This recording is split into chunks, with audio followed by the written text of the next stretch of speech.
नमस्कार। प्रभात खबर आज डिबेट कर रहा है आईआईटी धनबाद में एक अनुसूचित जाति के छात्र के एडमिशन रुकने पर न होने पर। यह मामला अब सिर्फ इतना ही नहीं रहा, यह मामला उठ करके सुप्रीम कोर्ट, माननीय सुप्रीम कोर्ट के अधीन चला गया है और वहां पर इस मामले में बातचीत सुनवाई हो रही है। इस विषय पर हम डिस्कशन करने के लिए आज स्टूडियो में इन्वाइट किए हैं भारतीय जनता पार्टी के अजय शाह जी को, आप शिक्षाविद भी हैं, और साथ में सीनियर एडवोकेट अजीत कुमार सिन्हा जी को। दोनों लोगों का स्वागत है। विषय पर आगे बढ़ेंगे, एक छोटी जानकारी रख देते हैं कि वह छात्र अतुल कुमार यूपी के हैं, यूपी के मुजफ्फरनगर के रहने वाले हैं। उनके पिताजी राजेंद्र कुमार जी मेरठ में एक फैक्ट्री में नौकरी करते हैं। करीबन 10 से 12 हज़ार रुपये उनकी कुल महीने की आमदनी है। इसके अलावा वह छात्र कानपुर में रह करके तैयारी भी करते थे जेईई की, आईआईटी की। सुपर 100 नाम से एक संस्था है जिसमें वो पढ़ाई भी करते थे। अब मामला जब उनका रिजल्ट आया तो वो पास हो गए थे। उनको आईआईटी धनबाद में काउंसलिंग करवानी थी और अपनी फीस जमा करनी थी। लेकिन जानकारी ये मिल रही है कि 17,500 रुपये जो उन्हें जमा करने थे वह नियमित निर्धारित समय तक नहीं जमा कर पाए, और जब नहीं जमा कर पाए तो उनका एडमिशन आईआईटी धनबाद में नहीं हुआ, रुक गया है और मामला कोर्ट तक चला गया है। इस पर पहली टिप्पणी लेंगे हम अजय शाह जी से। क्या किसी छात्र के एडमिशन के जो निर्धारित समय है और वह ऐसे तबके से आते हैं जो आर्थिक वर्ग कमजोर है, तो क्या उन्हें ऐसी किसी समय पर किसी किस्म की छूट दी जानी चाहिए? हाँ जनार्दन जी, सबसे पहले तो मैं थोड़ा सा इसके बैकग्राउंड पर जाऊँगा जी। अगर हम देखेंगे तो हमारे पूर्व राष्ट्रपति डॉक्टर एपीजे अब्दुल कलाम बार बार छात्रों के मुद्दों पर हमेशा बोला करते थे। उन्होंने 2004 में एक बात कही थी कि जो हम देश को बदलने के लिए जितने चाहे कानून बना ले, जितने चाहे पॉलिसीज ला ले, अगर हम देश को बदलना है तो केवल 3 लोग इस देश को बदल सकते हैं। वो है माँ, पापा और टीचर। यानी कि उन्होंने कहा कि पेरेंट्स और टीचर जो है जब बच्चों को कोई भी चीज़ बचपन से सिखाते हैं तब जाकर के वो एक सोशल रिवॉल्यूशन में जो है कन्वर्ट होता है, बदलती है। अगर हम अपने इतिहास को देखेंगे तो चाहे वो बी आर अम्बेडकर हो, चाहे ज्योतिबा फूले हो, चाहे महात्मा गांधी हो, हर किसी ने कहीं ना कहीं शिक्षा पे जो बहुत ज़्यादा फोकस किया है। लेकिन शिक्षा पे जब हम बात करेंगे, छात्रों पे जब हम बात करेंगे, तो मैं एक थोड़ा सा बिगर पिक्चर आपको दिखाना चाहूँगा। होता क्या है कि लोकतंत्र में बहुत सारे पॉजिटिव पॉइंट्स भी होते हैं, नेगेटिव पॉइंट्स भी होते हैं। लोकतंत्र में सबसे बड़ी खामी इस बात पे होती है कि जब कोई ऐसा समूह, ऐसी कम्युनिटी जो एक वोट बैंक में तब्दील नहीं हो पाता है, तब तक सरकार का जो ध्यान उस तरफ ज़्यादा नहीं जाता है। तो छात्रों के साथ होता क्या, ज़्यादा छात्र जो है वो 18 साल, जैसे आपने अतुल कुमार का एग्जांपल दिया, इसका भी एज लगभग 18 साल है। जी, 18 साल। तो जितने भी छात्र हैं वो एक कम्युनिटी नहीं डेवलप कर पाते, एक वोट बैंक डेवलप नहीं कर पाते, इसीलिए सरकार का ध्यान जो उन तरफ जो है थोड़ा सा कम जाता है।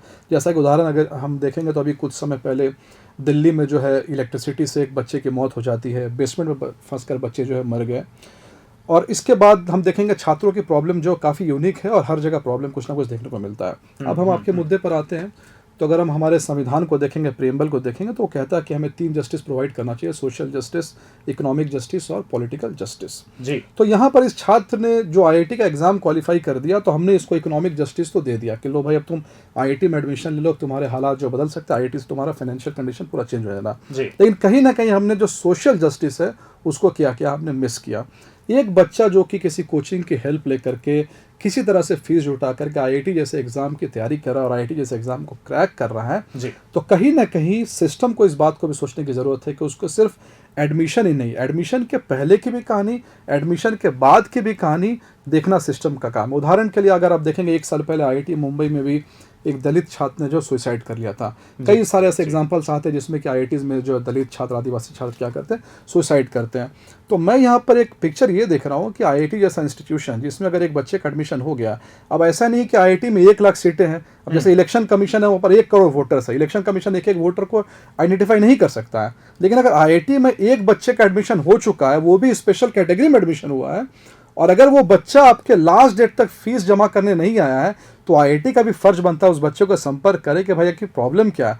अगर एक बार प्रॉब्लम समझ में आती है कि इस बच्चे को फीस की प्रॉब्लम है, तो आईआईटी में जिस बच्चे का एडमिशन हो गया, आईएम्स में जिस बच्चे का एडमिशन हो गया, उसको बैंक घर में आकर के लोन देती है। लेकिन हो सकता है ये बच्चा जिस गाँव से है, इसको पता नहीं होगा लोन की व्यवस्था क्या, लोन का सिस्टम क्या। तो मुझे ऐसा लगता है कि जो ये बच्चे आर्थिक रूप से कमज़ोर है या फिर सोशल बैकवर्डनेस की तरफ से आते हैं, इनके तरफ से एक्स्ट्रा प्रोविज़न जो है गवर्नमेंट को करने की ज़रूरत है, ये मुझे साफ साफ लगता है।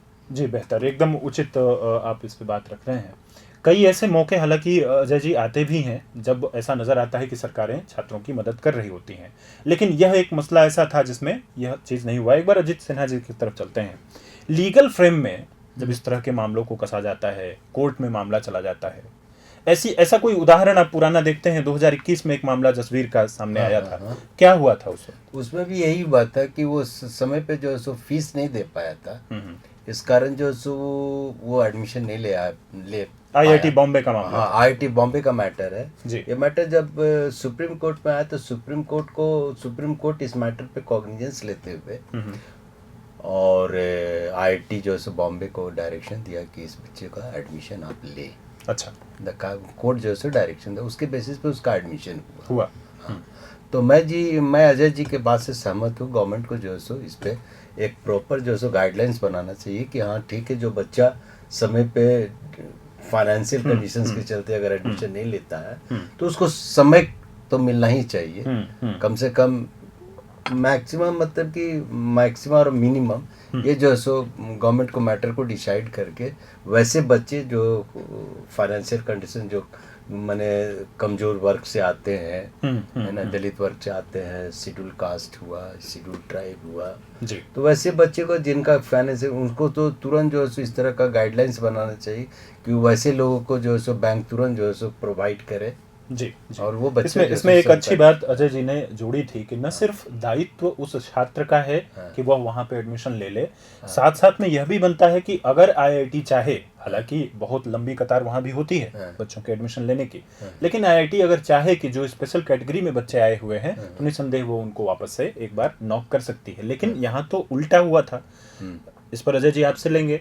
जैसे ही बच्चे का दावा है कि वह 3 मिनट या कुछ मिनट पहले ही उसने फीस कहीं से इकट्ठा कर ली थी पैसे और वो जमा करना चाह रहा था, लेकिन टेक्निकल ग्लिच हुआ और वो फिर नहीं, सर्वर उसका डाउन था और वो नहीं कर पाया। उसने पहली सूचना इसकी दी आईआईटी धनबाद को, लेकिन आईआईटी धनबाद ने कहा कि समय तो निकल गया है। तो फिर ऐसी स्थिति में आपको क्या लगता है?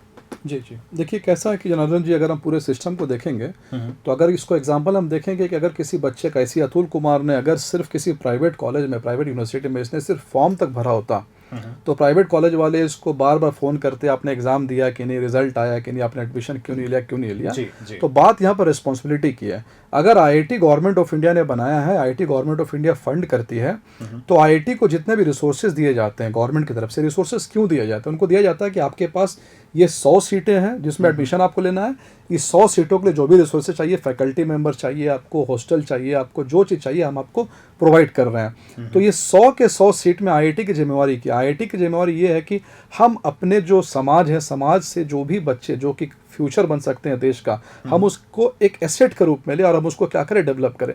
अगर आप अतुल कुमार का एग्जांपल देखेंगे तो मैं न्यूज़ ये देख रहा था कि अतुल कुमार का जो गांव है वो पूरा का पूरा गांव मंदिर में बैठा हुआ है, वो मंदिर में प्रे कर रहा है। तो मंदिर में क्यों प्रे कर रहा है?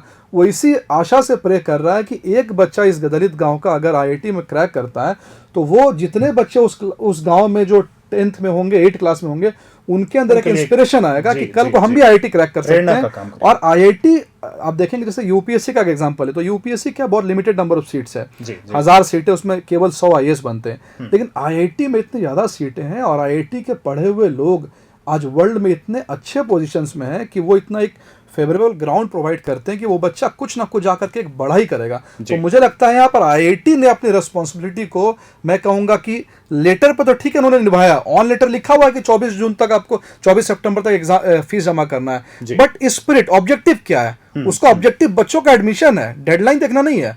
बच्चों का एडमिशन अल्टीमेटली आईआईटी का ऑब्जेक्टिव होना चाहिए, ना कि डेडलाइंस को ध्यान देना, फॉलो करने में। हालांकि अब उनकी तरफ से तो यही बातें निकल करके आएंगी कि उन्होंने लगभग अपने सभी नॉर्म पूरे किए हैं, ऐसा कोई नॉर्म में आईआईटी ने गलती नहीं करी है। लेकिन अब बात आती है सोशल रिस्पॉन्सिबिलिटी की। इस बात को थोड़ा और आगे बढ़ाते हैं। अजीत जी, यह मामला, पहले बच्चे ने वहां पर अपील की आईआईटी धनबाद में, फिर वो झारखंड के स्टेट लीगल अथॉरिटी सर्विसेज के पास गए, वहां से उन्हें बताया गया कि नहीं, अब आप जहां से ये परीक्षा कराई गई है आईआईटी मद्रास, तो ये मामला सुनवाई होगी मद्रास के हाई कोर्ट में, वहां जाइए। फिर मद्रास हाई कोर्ट ने कहा कि भाई ये तो मामला सुप्रीम कोर्ट आपको लेके जाना चाहिए। एक ऐसे किसी मामले में उलझने के बाद लीगल फ्रेम में कितनी सारी चीजें शामिल हो जाती हैं, इस पर थोड़ा प्रकाश डालिए। क्या कोई छात्र अगर परीक्षा देने से या समय अभाव में या किसी भी तरीके की ऐसी चुनौती में फंसता है तो कहाँ दरवाजा खटखटाए, वो किसके पास जाए? पहले तो इंस्टीट्यूशंस के डीन को कम से कम इन्फॉर्म कर देना चाहिए कि मेरा इस कारण से जो है सो मतलब कि मैं फाइनेंशियल, मेरा कंडीशन अभी ठीक नहीं है, बेहतर। और थोड़ा सा हमको समय दीजिए ताकि हम पैसे का रुपए का व्यवस्था कर सकूं, और अपना फीस जो भी है, एडमिशन्स फीस जो भी है, मैं जमा कर सकूं। जी हाँ, जी हाँ। इसके लिए कम से कम जो है सो एक हफ्ता, 1 वीक, और जो है सो कम से कम 15 डेज जो है सो मिलना चाहिए उसको, वाजिब है ना जी। उसके बाद जो है सो अगर तब भी अगर मान ली कि इंस्टीट्यूशन अगर नहीं अगर समय देता है तो कम से कम कॉज ऑफ एक्शन तो स्टार्ट हो जाता है। उसके बाद तक फिर कोर्ट का दरवाजा तो लास्टली तो न्याय के लिए तो वही बचा हुआ रहता है। जी जी। अभी तो प्रिंस जयवीर सिंह वाला जो मैटर हुआ था, प्रिंस जयवीर अच्छा, इसमें एक चीज और जोड़नी चाहिए कि जो लोग जसवीर वाले मामले को देख रहे थे, जो एडवोकेट्स प्रज्ञा और अमोल जी, वही उन्हीं ने ही इस मामले सेम जो इसका अतुल का भी केस देख रहा है जी। मुझे लगता है कि सुप्रीम कोर्ट इसमें भी इसके भी केस में कॉग्निजेंस लेते हुए कुछ पॉजिटिव जो है सो रिजल्ट आने की उम्मीद है। जी जी जी। एक बार अजय जी की तरफ चलते हैं। अजय जी, हम लोग बात कर रहे हैं उस कॉलेज के रिस्पॉन्सिबिलिटी के तौर पर, आप जिस क्षेत्र में बात कर रहे हैं, ऐसा लगता है कि छात्रों की भी अपनी रिस्पॉन्सिबिलिटी होनी चाहिए। उन्हें भी, अगर उन्हें देर हो रही थी फीस जमा करने में, तो उन्हें किसी प्लेटफॉर्म पे किसी जगह पर आकर के पहले से सूचना देनी चाहिए थी। जी बिल्कुल। देखिए, छात्रों की रिस्पॉन्सिबिलिटी तो है ही, लेकिन अगर आप थोड़ा सा, जैसे कि लीगल बैकग्राउंड में अजीत सिन्हा जी ने टच किया, लेकिन मैं भी थोड़ा लीगल बैकग्राउंड पे टच कर दूँ। अगर आप लॉ की नज़र में देखेंगे तो सबसे पहले मान लीजिए जो दलित छात्र है उसको जो गवर्नमेंट ऑफ इंडिया या फिर संविधान की बात अगर हम करें, संविधान ने आर्टिकल 14 कहा कि इक्वालिटी है सब लोगों के, लेकिन आर्टिकल 15 वही कहता है कि जो कॉन्स्टिट्यूशन है वो जो बैकवर्ड क्लासेस के लोग हैं उनको एक एक्स्ट्रा प्रोविजंस भी देता है। और आर्टिकल 226 के थ्रू डायरेक्टली आप हाई कोर्ट को अप्रोच कर सकते हैं, आर्टिकल 32 के थ्रू आप डायरेक्टली जो सुप्रीम कोर्ट को अप्रोच कर सकते हैं।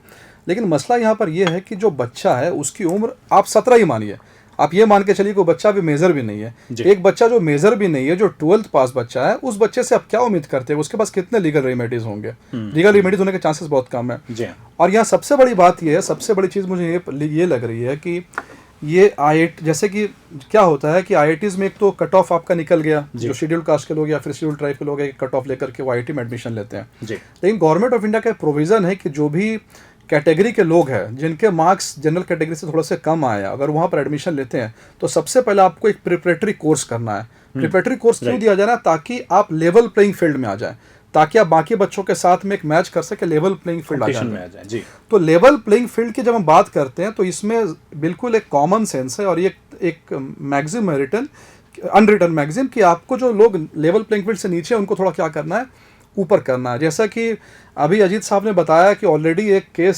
सुप्रीम कोर्ट ने जजमेंट दिया हुआ है, तो मुझे ये बताइए कि अगर सुप्रीम कोर्ट ने ऑलरेडी एक केस जजमेंट दिया हुआ है जिसमें एक बच्चे ने लेट फीस भरा है और कोर्ट उसको अलाउ कर रहा है, क्या ये बात IIT को मालूम नहीं है कि ऐसा अलाउ किया गया है? तो मतलब आप क्या इंतजार करना चाहते हैं? आप इंतजार करना चाहते हैं कि 17 साल का बच्चा सुप्रीम कोर्ट जाए, सुप्रीम कोर्ट से डायरेक्शन आए तब हम करेंगे? क्या आपके पास इतना भी आप लीनिएंट नहीं हो सकते हैं? आप ये कोई चंद्रयान भेजने की बात नहीं है ना कि वो साइंटिस्ट लेट आया हम चंद्रयान नहीं भेजेंगे। आप एक दिन बाद एक फीस नहीं ले सकते कुछ सेकंड के बाद में, इतना लीनियंट आप नहीं है। जबकि आप एक और चीज देखिए जनार्दन जी की, इंडिया में जो IITs और IIMs है या जो ऐसे इंस्टीट्यूशन है, इनको हम ऑटोनोमस इंस्टीट्यूशन भी कहते हैं। क्यों ऑटोनोमस कहते हैं? क्योंकि इनके पास में सिस्टम डिसेंट्रलाइज्ड है। गवर्नमेंट बहुत कंट्रोल नहीं करती है इन पर, इनको छूट दी गई है। आप खुद से क्वेश्चन पेपर बनाइए, आप खुद से क्वेश्चन का पैटर्न डिसाइड कीजिए, करिकुलम भी आप डिसाइड कीजिए। जहां आप करिकुलम डिसाइड कर सकते हैं खुद से, क्वेश्चन पैटर्न खुद से बना सकते हैं, क्या वहां पर एक दलित छात्र का एडमिशन जो है एक दिन बाद लेना आप ये डिसाइड नहीं कर सकते? You are waiting for the judgement of supreme court of India. तो कहीं ना कहीं साफ साफ दिखा रहा है कि आपकी रिस्पॉन्सिबिलिटी यहाँ पर आपने फुलफिल नहीं की।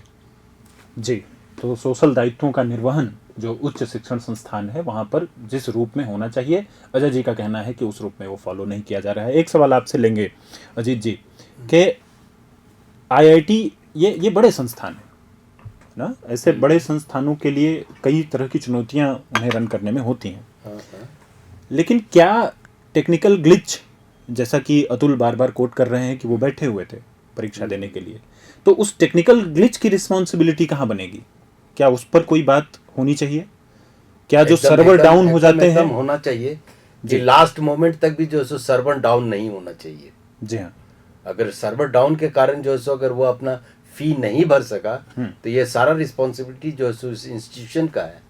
अच्छा, जिसका सर्वर डाउन था, नहीं तो उसका तो फीस जमा हो जाता। ऐसा अक्सर देखा जाता है कि जो आखिरी डेट्स होती हैं फीस जमा करने की, कई बड़े बड़े संस्थानों की, तो वो सर्वर का इशू वो फेस कर रहे होते हैं बच्चे। इस पर क्या मतलब किस तरह से इससे निदान निकलने का क्या रास्ता इसका निदान तो निकालना ही चाहिए, अथी को, इंस्टीट्यूशंस को निकालना चाहिए कि भैया अगर मान लीजिए कि लास्ट मोमेंट में आपका सर्वर डाउन है तो उसको एक्सटेंड कर देना चाहिए, उन्हें अपनी टेक्निकल कंपैटिबिलिटी को, कि आज अगर मान लीजिए सर्वर डाउन है तो ठीक है, हम जो से अब नेक्स्ट डे लेंगे फी। जी हाँ, जी हाँ, है ना। ठीक है। एक चीज और कहना चाहेंगे जनार्दन जी, आईटी जितने भी आईटी मतलब कि आईटी इंस्टीट्यूशंस हैं हमारी कंट्री में जी, उसमें जितने भी स्टूडेंट आते हैं सब जीनियस करीब रहते हैं जी हाँ। चाहे वो शेड्यूल कास्ट के बच्चे हो, चाहे शेड्यूल ट्राइब के हो, चाहे जनरल कास्ट के बच्चे हो, मोस्टली दे आर जीनियस। हाँ, उन्होंने एक परीक्षा पास की। हाँ, जीनियस बच्चे ही जो है सो आईटीएन जो है सो बनते हैं, राइट, है ना। हाँ, तो उनके लिए गवर्नमेंट को चाहिए कि स्पेशली ज़्यादा ध्यान देना चाहिए और लीनियंट व्यू जो है सो अपनाना चाहिए, गाइडलाइंस उसको बनाना चाहिए कि ठीक है, जो बच्चा अगर मान लीजिए वह किसी तरह से पैसे का, रुपये का जुगाड़ नहीं कर पाया, है ना, ड्यू टू फाइनेंशियल कंडीशंस, तो वैसे बच्चे को समय मिलना चाहिए, कम से कम 1 हफ्ता 15 दिन तो निश्चित मिलना चाहिए जी हाँ। और इसमें कोर्ट को भी कम से कम लीनियंट व्यू लेते हुए जी डायरेक्शन देना चाहिए इंस्टीट्यूशन। हाँ, पहले भी सुप्रीम कोर्ट इस तरह के मामलों में संज्ञान लेते हुए, और इस मामले में भी तत्काल उनके जानने के बाद सीधे हमारे सीजेआई ने ही मामले को संज्ञान लिया है, उनके पास वो मामला है। एक फाइनल कमेंट लेंगे जो शिक्षा को लेकर के, अभी आपने जिक्र भी किया कि अगर प्राइवेट कॉलेज में उन्होंने फॉर्म भरा होता तो उनको न कुछ तो 10 से ज़्यादा ईमेल कर दिया होता, संस्थान ने फ़ोन कर लिए होते, बल्कि एक तरीके से कहते हैं कि परेशान कर लिए होते। लेकिन किसी भी सरकारी कॉलेज में या सरकारी इंस्टीट्यूट में इस तरह की कोई व्यवस्था नहीं है कि वापस से स्टूडेंट से बात की जा सके या उससे पूछा जा सके कि क्या स्थिति है, कहाँ तक पहुँची है। इस पर एक फाइनल कमेंट लेंगे क्योंकि यह बेहद आवश्यक बात है, बहुत सारे छात्र इस वीडियो को देखेंगे। तो अजय जी, इस तरह की किसी चीज़ के लिए क्या किया जा सकता है, मतलब किस लेवल पे प्रयास होने चाहिए, कहाँ पर सुधार की ज़रूरत है कि ये चीज़ शुरू हो जाए जो आप जिक्र कर रहे हैं? देखिए, सबसे पहले तो ये कि अकाउंटेबिलिटी फिक्स करना काफ़ी ज़्यादा ज़रूरी है, चाहे वो कोई भी इंस्टीट्यूशन हो, यूनिवर्सिटी हो, कोई भी प्राइवेट कॉलेज हो, वहाँ पर अकाउंटेबिलिटी फिक्स करना हमारी काफ़ी ज़रूरत है। आप देख सकते हैं कि अगर हम रांची यूनिवर्सिटी का एग्जांपल लें तो आज बहुत सारे अखबारों में रांची यूनिवर्सिटी का एक जिक्र है, वहाँ पर यह जिक्र है कि जो बीडीएस के एग्ज़ाम्स हुए थे, बीडीएस के एग्ज़ाम में फुल मार्क्स 1000 था और मार्कशीट जो उनका आया उसमें 800 फुल मार्क्स दिया हुआ है।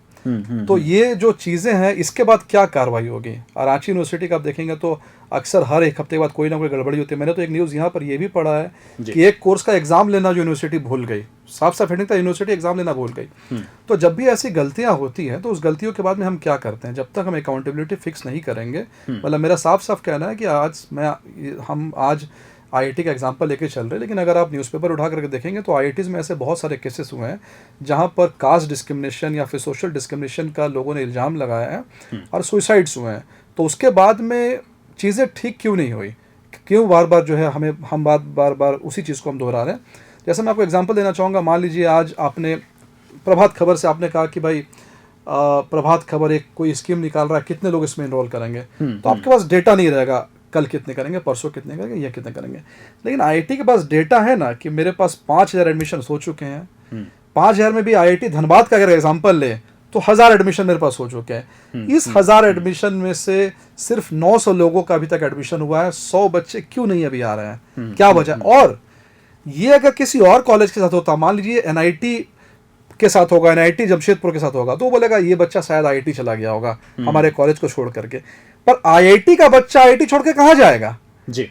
तो आपने किसी स्टूडेंट को इंडिया का toughest examination one of the toughest examination qualify करके एक बहुत बेहतरीन सीट दे रहे हैं, तो वो उसको अगर नहीं आ रहा है तो इसका मतलब there is something which has to be taken seriously. और यहाँ पर मैं कंप्लीट रूप से मानता हूँ कि यहाँ पर कहीं ना कहीं आईआईटी का फेलियर है और हमारे इंस्टीट्यूशंस को कि अकाउंटेबिलिटी फिक्स होनी चाहिए, उनको फ्री हैंड में जो है नहीं देना है। जी, बेहतर। तो इसी चीज़ को आगे बढ़ाते हुए हम आईआईटी के कई जानकारों से बातचीत भी कर रहे थे, तो उन्होंने तो यहाँ तक कहा कि यह तो एक मामला चूंकि सुप्रीम कोर्ट चला गया, चूंकि कई सारी बड़ी संस्थाएं इन्वॉल्व हो गई तो सामने आ गया, अन्यथा ऐसे ढेर सारे मामले लंबित हैं। बहुत सारे बच्चे कहीं किसी को बता ही नहीं पाते हैं कि ऐसा कुछ उनके साथ हुआ भी है। हम ये मान करके चल रहे हैं कि यह मामला जो है अभी देश में आया है, यह नज़ीर बनेगा और आने वाले दिनों में इस तरह के किसी भी छात्र को कुछ पैसों के लिए अपनी बड़ी इस तरह की जो कॉम्पिटिटिव एग्जाम की परीक्षा की सीट गंवानी नहीं पड़ेगी। प्रभातखबर.com, विश्वास वही, रफ्तार नहीं।